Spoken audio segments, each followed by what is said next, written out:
Hello all. कोई भी ज़िंदगी ऐसी नहीं जो दर्द से अछूती हो।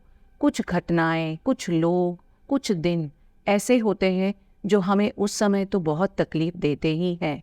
उनकी याद जब भी आ जाए हमें उतनी ही या उससे ज़्यादा तकलीफ़ देती है।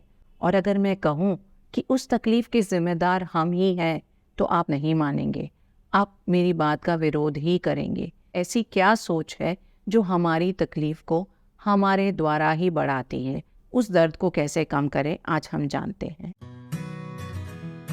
सेनेका ने कहा है कि हम वास्तविकता में जितनी तकलीफ भोग रहे होते हैं उससे ज़्यादा हम कल्पना में तकलीफ भोगते हैं। मेरी ये बात सुन करके अगर आपके दिमाग में, आपकी याद में कोई भी दिन, कोई घटना आ रही है जिसने आपको बहुत तकलीफ दी है, तो आप अपने आप से 4 प्रश्न करें। नंबर 1, क्या आप चाहते हैं कि ये ना हुआ होता, कुछ और हुआ होता?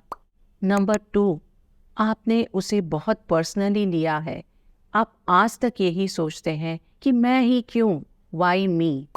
नंबर 3, आप समझते हैं कि उसका जिम्मेदार कोई ना कोई तो है, चाहे आप, चाहे कोई व्यक्ति, या हो सकता है चाहे परिस्थितियां ही।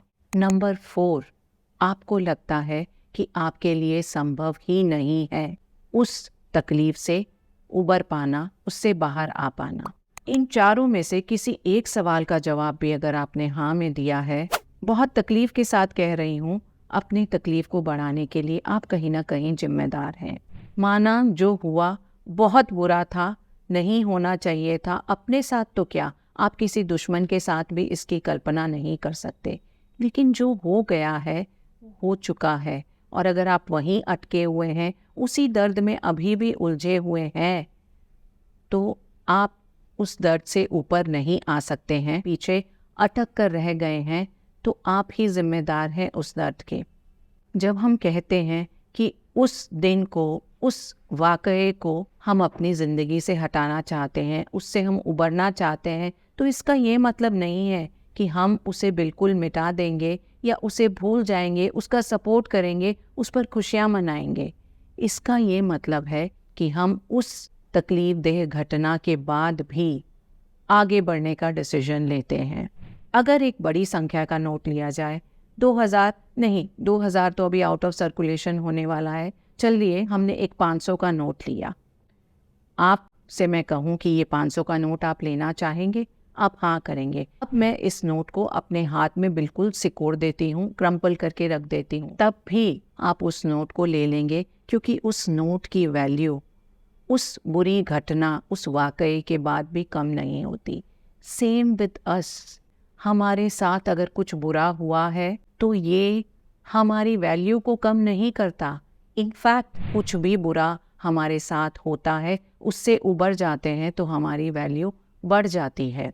नोट की वैल्यू तो कम या ज़्यादा नहीं हो सकती। किसी भी बुरी घटना, बुरे दिन को हम भुला नहीं पाते, उससे उबर नहीं पाते। इसके पीछे एक ही रूट कॉज होता है, वो ये कि उस दर्द, उस तकलीफ़ का डर हम अपने फ्यूचर में प्रोजेक्ट कर रहे होते हैं। हमें लगता है जो कुछ बुरा हुआ है सिर्फ वहीं नहीं रुकेगा, आगे भी भविष्य में हमारे साथ कुछ इस तरह का हो सकता है, और ये डर हमारी तकलीफ़ को हमेशा बढ़ाता ही जाता है। इस डर को, इस दर्द को हम कैसे आसान कर सकते हैं? जो तकलीफ़ हमें है किसी बुरे वाक़ये को लेकर के, वो इन्हीं 2 कारणों के कारण होती है कि हम उस बुरे को नहीं चाहते, जो कुछ अच्छा है उसे छोड़ना नहीं चाहते।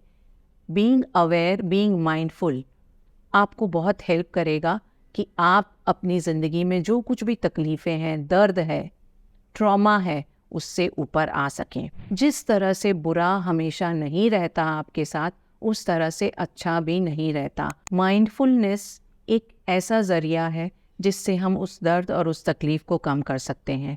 2 स्टेप्स हमें लेने होंगे।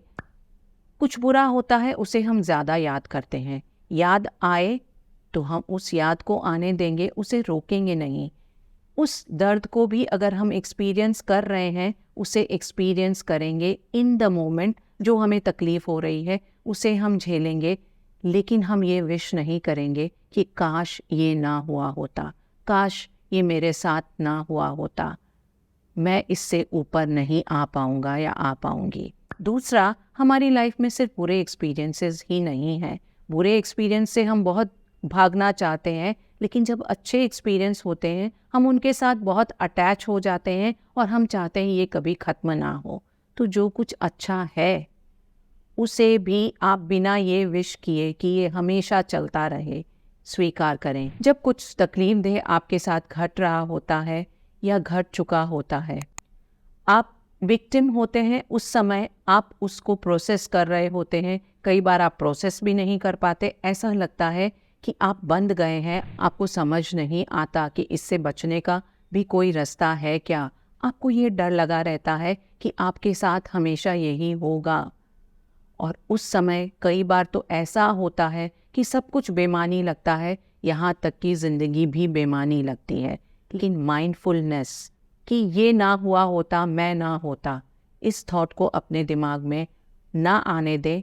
आप नेक्स्ट स्टेज पे मूव कर जाते हैं, वो है सर्वाइवर। यानी आप उस घटना से, उस वाक़ये से बाहर निकल गए हैं, आपने सर्वाइव कर लिया है। ज़रूरी नहीं है कि आपका दुख, आपका दर्द, आपकी तकलीफ़ इस स्टेज में कम हो जाएगी।